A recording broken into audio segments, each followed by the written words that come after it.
Let us start with the chapter Motions of the Earth. Dear friends, in this chapter Motions of the Earth, we will discuss about Earth's movement or motions. Friends, earth के two types के motions और movements हैं, rotation and revolution. Rotation is the movement of the earth on its axis and movement of the earth around the sun in a fixed path or orbit is called revolution.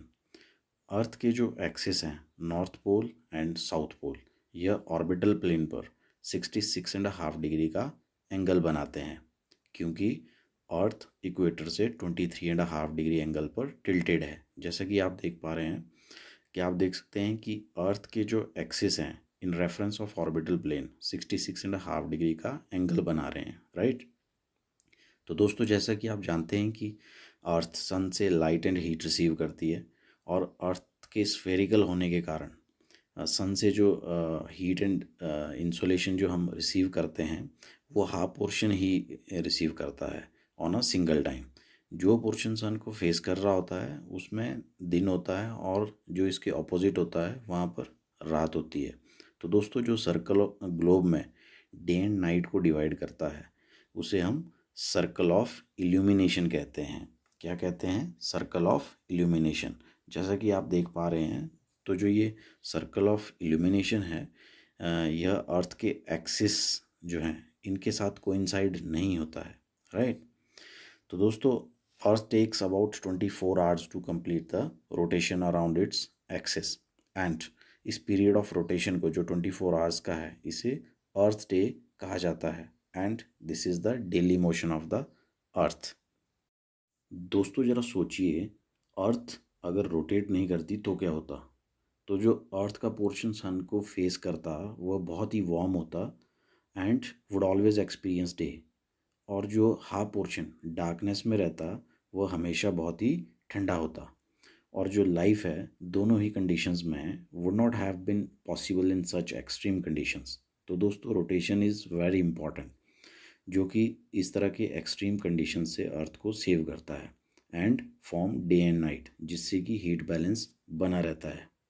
अब हम बात करते हैं second motion की, जो revolution है.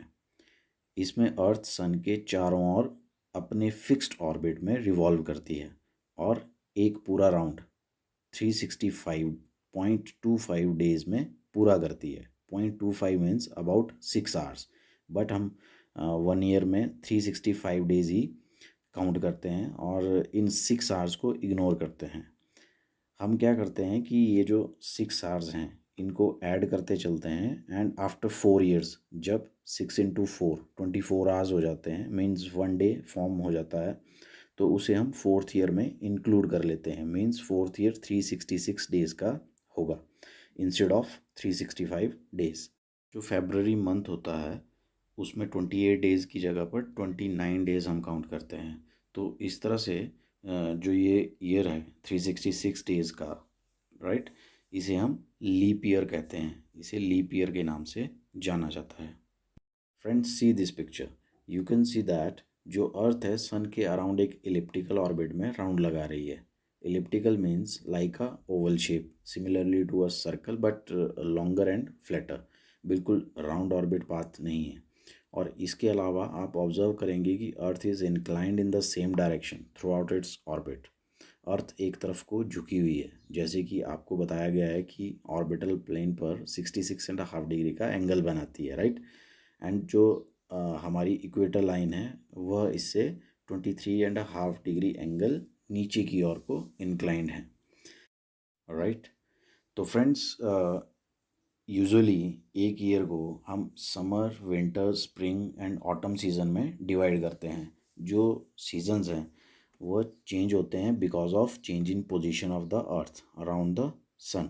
तो दोस्तों, जो अर्थ की जो रिवोल्यूशन मूवमेंट है, जो इसका रिवोल्यूशन मोशन है, इसकी वजह से सीजन्स चेंज होते हैं. जैसा कि आप देख सकते हैं कि 21 जून को जब अर्थ की पोजीशन यहाँ पर होती है और हम देख रहे हैं कि अर्थ, जैसा कि आपको बताया कि सन की तरफ को इंक्लाइंड है, झुकी हुई है, and northern hemisphere is facing sunlight, और जो सनरेज हैं वो डायरेक्ट ट्रॉपिक ऑफ कैंसर पर पड़ रही हैं.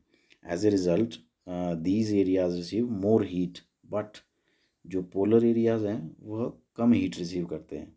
क्योंकि सन रेज स्लैंटिंग हैं और आप देख सकते हैं कि north pole is incline toward the sun.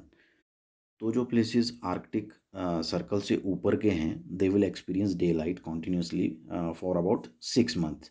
तो दोस्तों इस तरह से नॉर्दर्न हेमिस्फीयर का एक larger portion is getting light from the sun, जिसके कारण नॉर्दर्न हेमिस्फीयर में समर सीजन होता है, राइट। कि अर्थ की जो ये पोजीशन है इसमें जो नॉर्दर्न हेमिस्फीयर है वो मैक्सिमम हीट रिसीव कर रहा है। सो नॉर्दर्न हेमिस्फीयर में 21 जून को longest day and shortest night होती है, and at the same time southern hemisphere में इसकी रिवर्स कंडीशंस होती हैं और वहाँ पर विंटर सीजन होता है और साथ ही longest night and shortest day होता है। अर्थ की इस पोजीशन को जो कि 21 जून को इसके ऑर्बिट में होती है इसे समर सोलिस्टिस कहा जाता है। फ्रेंड्स ऑन 22 दिसंबर tropic of Capricorn direct sun rays face कर रहा होता है और जो साउथ पोल है यह सन की तरफ को टिल्टेड होता है। अब इस पोजीशन में sun rays tropic of Capricorn पर पड़ रही होती हैं तो सदर्न हेमिस्फीयर का एक लार्ज पोर्शन गेट्स लाइट, इसलिए अर्थ की इस पोजीशन में सदर्न हेमिस्फीयर में समर सीजन होता है with longest days and shorter nights, जबकि नॉर्दर्न हेमिस्फीयर में इसके रिवर्स होता है। This position of the earth is called the winter solstice. तो दोस्तों दिसंबर में जब क्रिसमस सेलिब्रेट करते हैं तो इंडिया में विंटर सीजन होता है और at the same time Australia में समर सीजन होता है। Besides this on 21 March and 23 September sun rays direct equator पर फॉल करती हैं। इस पोजीशन में आप देख सकते हैं कि कोई भी एक्सिस या पोल्स सन की तरफ को टिल्टेड नहीं है। So whole earth is experiences equal days and equal nights, and this is called the equinox.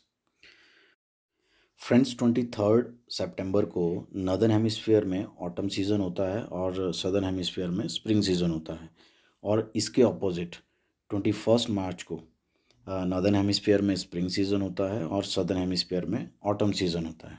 तो फ्रेंड्स इस तरह से अर्थ के जो ये मोशंस हैं रोटेशन एंड रेवोल्यूशन, इनकी वजह से डे एंड नाइट और सीजन्स बनते हैं। तो friends I hope you understood this chapter, so subscribe our channel for more videos, and thanks for watching. Thanks a lot. Thank you.